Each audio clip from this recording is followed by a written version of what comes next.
हमारे देश हिंदुस्तान में रिश्तों को काफ़ी महत्व दिया जाता है। इसीलिए लोग अपने रिश्तों को बचाने के लिए किसी भी हद तक कदम उठाने को तैयार हो जाते हैं।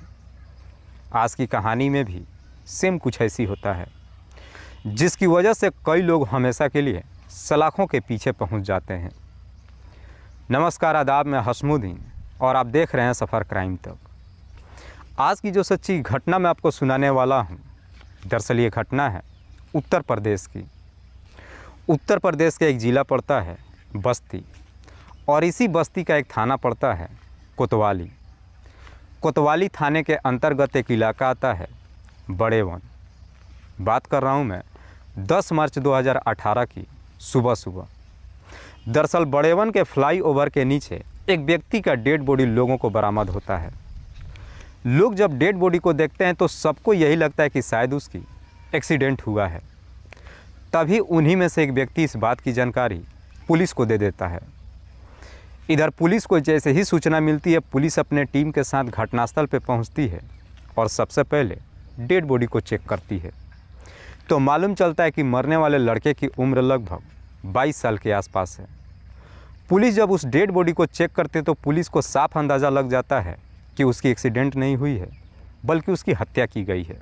क्योंकि उसके शरीर पे कोई भी चोट या खरोच का निशान नहीं था, बल्कि उसके सर के पिछले हिस्से पे एक गहरा जख्म था।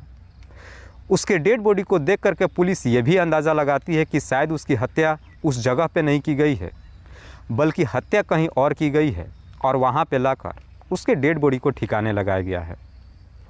पुलिस जब उसके कपड़ों को तलाश करती है तो उसके पॉकेट से एक आधार कार्ड मिलता है। दरअसल वो आधार कार्ड भी उसी लड़के का था, जिस पे उसका नाम विवेक चौहान लिखा था। विवेक चौहान जो गोरखपुर के बरगदवा गांव का रहने वाला है। विवेक के पिता का नाम गोविंद चौहान। पुलिस सबसे पहले डेड बॉडी को अपने कब्जे में लेती है और उसे पोस्टमार्टम के लिए भेज देती है। पुलिस जब थाने में आकर के इसकी कार्रवाई कर रही होती है, तभी दोपहर के वक्त एक व्यक्ति रोते बिलखते थाने में पहुंचता है। व्यक्ति रोते बिलखते पुलिस वालों से कहता है कि साहब, मेरा नाम विजय पाल चौहान है और मैं मूड़ाघाट गांव का रहने वाला हूं। विजय पाल पुलिस वालों से कहता है कि साहब, मेरी बेटी किरण रात को अचानक कहीं गायब हो चुकी है। किरण, जिसकी उम्र है लगभग 20 साल के आसपास। पुलिस विजय पाल के ही तहरीर पर किरण की गुमशुदगी का रिपोर्ट दर्ज करती है और फिर किरण की तलाश करना शुरू कर देती है। पुलिस अभी इधर किरण की तलाश कर ही रही थी, तभी शाम के वक्त ही पुलिस को ये सूचना मिलता है कि मूड़ाघाट गांव के अंतर्गत एक खेत में एक लड़की का डेड बॉडी पड़ा है। पुलिस को जैसे ही सूचना मिलती है, पुलिस अपने टीम के साथ घटनास्थल पर पहुंचती है और उस लड़की की डेड बॉडी को जब देखती है तो मालूम चलता है कि मरने वाली लड़की कोई और नहीं बल्कि किरण ही है। पुलिस सबसे पहले किरण के माता पिता को खबर देती है और उसके डेड बॉडी को चेक करती है। पुलिस जब किरण की डेड बॉडी को चेक करती है तो मालूम चलता है कि उसके सर पे भी एक गहरा जख्म का निशान था। इधर किरण के माता पिता को जब मालूम चलता है, सब के सब घटनास्थल पे पहुंचते हैं और किरण की जब डेड बॉडी को देखते हैं, चीख चीख करके रोने लगते हैं। पुलिस जब विजय पाल से किरण की हत्या के बारे में पूछताछ करती है तो विजय पाल कहता है कि साहब, मुझे नहीं मालूम है कि मेरी बेटी की हत्या किसने किया है। पुलिस सबसे पहले किरण की डेड बॉडी को अपने कब्जे में लेती है और उसे पोस्टमार्टम के लिए भेज देती है और फिर विजय पाल के ही तहरीर पर धारा 302 के तहत अज्ञात अपराधियों के विरोध में मुकदमा दर्ज करती है और इस केस की छानबीन करना शुरू करती है। पुलिस इस केस की छानबीन करने के लिए सबसे पहले किरण के मोबाइल नंबर का डिटेल्स निकालती है। पुलिस जब कॉल डिटेल्स को चेक करती है तो मालूम चलता है कि उसमें एक ऐसा नंबर है जिस पे किरण पिछले कई महीनों से लगातार बातचीत करते आ रही थी। दरअसल 9 मार्च 2018 को रात्रि के 10 बजे के आसपास भी किरण ने उसी नंबर पे आखिरी बार बात किया था। पुलिस जब उस नंबर का डिटेल्स निकालती है तो मालूम चलता है कि सुबह में पुलिस को जो डेड बॉडी विवेक का मिला था, वो नंबर विवेक के ही नाम पर रजिस्टर्ड था। पुलिस अब विवेक के बारे में पूछताछ करने के लिए किरण के पिता विजय पाल को थाने में बुलाती है और फिर विजय पाल से विवेक के बारे में पूछताछ करती है।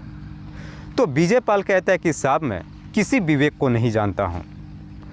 लेकिन विजय पाल जैसे ही विवेक को पहचानने से इनकार करता है, पुलिस को विजय पाल के ऊपर गहरा शक चला जाता है, क्योंकि पुलिस इससे पहले ही विवेक की पूरी जन्म कुंडली निकाल चुकी थी। दरअसल विवेक कोई और नहीं बल्कि विजय पाल के ही साढ़ू का बेटा है। विजय पाल जैसे ही विवेक को पहचानने से इनकार करता है, पुलिस अब विजय पाल से सख्ती से पूछताछ करना शुरू करती है। पुलिस विजय पाल से कहती है कि तुमने जो कुछ भी किया है सच सच बता दो। अगर तुमने सच बता दिया तो यकीन मानो हम तुम्हें अदालत से कम सज़ा दिलवाने की कोशिश करेंगे। पुलिस जैसे इस तरह की बातें विजय पाल से कहती है, विजय पाल तुरंत ही पुलिस वालों का पैर पकड़ लेता है और रोते बिलखते पुलिस वालों से कहता है कि साहब मुझसे गलती हो गई। दरअसल मैं विवेक को मारना नहीं चाहता था। लेकिन विजय पाल जब इस हत्या की पूरी कहानी बताता है तो वाकई में इसे सुनने के बाद खुद विवेक के पिता गोविंद के भी अपने कानों पर यकीन नहीं होता है। विजय पाल, जिसकी पत्नी का नाम है शर्मिला देवी, विजय पाल के टोटल 3 बच्चे हैं, जिसमें 2 बेटा और 1 बेटी। बड़े बेटे का नाम शंभू, दूसरी बेटी किरण और सबसे छोटा बेटा गुलाब। किरण, जिसकी उम्र है लगभग 20 साल, जो अपने ही इलाके से बीए की पढ़ाई कर रही है। इधर विवेक अपने माता पिता का इकलौता संतान है। विवेक की कोई बहन नहीं है, लेकिन जब भी रक्षाबंधन आता है विवेक राखी बंधवाने के लिए तरस जाता है। इसीलिए विवेक की माँ सुमन देवी अपनी बड़ी बहन शर्मिला देवी की बेटी किरण को अपने घर पे बुलाती है और किरण से ही विवेक को राखी बंधवाती है। हर साल किरण ही विवेक को राखी बांधती है, लेकिन घटना से ठीक 1 साल पहले जब किरण एक बार राखी बांधने के लिए विवेक के घर पे जाती है तो विवेक किरण को गिफ्ट में एक मोबाइल दे देता है। इधर किरण को जब मोबाइल मिल जाता है उसके बाद से उसी मोबाइल के ज़रिए विवेक और किरण एक दूसरे से बातचीत करने लगते हैं। दोनों के बीच में हालांकि भाई बहन का रिश्ता होता है, लेकिन बातचीत करते करते न जाने दोनों कब एक दूसरे के करीब आ जाते हैं।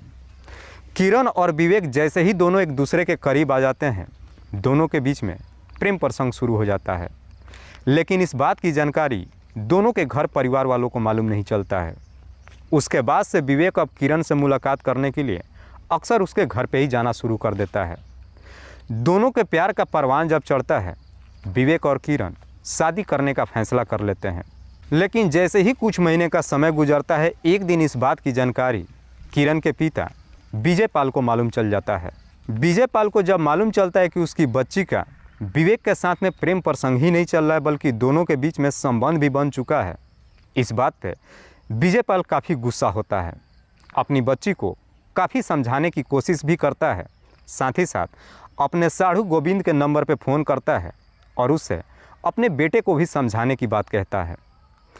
इधर विवेक के माता पिता को जब मालूम चलता है, विवेक के माता पिता भी उसे काफ़ी समझाने की कोशिश करते हैं, लेकिन तब तक काफ़ी देर हो चुकी थी। दरअसल विवेक अपने प्यार में इस कदर से आगे बढ़ चुका था जहां से वापस हो पाना उसके लिए नामुमकिन था। लाख समझाने के बावजूद भी विवेक अपने माता पिता की बात नहीं मानता है। 9 मार्च 2018 को भी विवेक किरण से मुलाकात करने के लिए उसके घर पे दिन को ही चला जाता है। हालांकि दिन में जब विजय पाल के घर पे पहुंचता है, विजय पाल विवेक को वापस उसके घर जाने के लिए कहता है, लेकिन विवेक अपने घर नहीं आता है। रात्रि होने का इंतज़ार करने लगता है। जैसे ही रात्रि का वक्त होता है, विजय पाल का पूरा परिवार खाना वाना खा करके सो जाता है। लेकिन विजय पाल को शक होता है कि शायद विवेक किरण से ज़रूर मुलाकात करेगा। जैसे ही रात्रि का 10 बज जाता है, विवेक किरण के नंबर पर फ़ोन करता है और उससे मिलने के लिए खेतों में बुलाता है। मिलने के लिए जब खेत में बुलाता है, किरण भी विवेक से मिलने के लिए खेतों में चली जाती है। लेकिन किरण जैसे ही अपने घर से बाहर निकलती है, इस बारे में उसके बड़े भाई शंभू को मालूम चल जाता है। शंभू जा कर के तुरंत ये सारी बातें अपने पिता से बताता है। इधर विजय पाल को जब मालूम चलता है कि किरण विवेक से मुलाकात करने के लिए घर से बाहर निकल चुकी है, विजय पाल अपने बेटे शंभू और अपने छोटे भाई जनार्दन के साथ किरण और विवेक को ढूंढने के लिए अपने घर से बाहर निकलते हैं। तीनों जब ढूंढते ढूंढते खेतों में जाते हैं तो विजय पाल किरण और विवेक को आपत्तिजनक स्थिति में देख लेता है। जैसे इस तरह की नज़ारा देखता है, विजय पाल का गुस्सा 7वें आसमान पर चढ़ जाता है। तुरंत गुस्से में एक ईंट उठा करके लाता है और विवेक के सर पे काफ़ी ज़ोर से वार कर देता है, जिसकी वजह से विवेक की घटनास्थल पे ही मौत हो जाती है। लेकिन विवेक जैसे ही इस दुनिया को छोड़ के चला जाता है, किरण अब ज़ोर ज़ोर से चीखने चिल्लाने लगती है। किरण की ज़ोर ज़ोर से चीखने चिल्लाने की आवाज़ सुन करके ये तीनों एकदम से डर जाते हैं। विजयपाल को लगता है कि शायद उसकी आवाज़ सुनकर कोई यहाँ पे आ ना जाए, इसीलिए आनन फानन में वो ईंट उठाकर किरण के भी सर पे मार देते हैं, जिसकी वजह से किरण की भी घटनास्थल पे मौत हो जाती है। किरण और विवेक जैसे इस दुनिया को छोड़ के चले जाते हैं, उसके बाद से विजयपाल और उसके भाई और उसके बेटे तीनों एकदम से डर जाते हैं। तीनों को अब ये डर सताने लगता है कि अब इन्हें पुलिस ज़रूर पकड़ लेगी। इसीलिए विजयपाल अपने भाई और बेटे के साथ तीनों अपने आप को बचाने के लिए एक प्लान बनाते हैं। वहाँ से विवेक की डेड बॉडी को उठा करके फ्लाईओवर के नीचे ले जा करके डाल देते हैं, ताकि लोगों को जब डेड बॉडी बरामद होगा तो सबको यही लगेगा कि शायद विवेक की एक्सीडेंट हुआ है।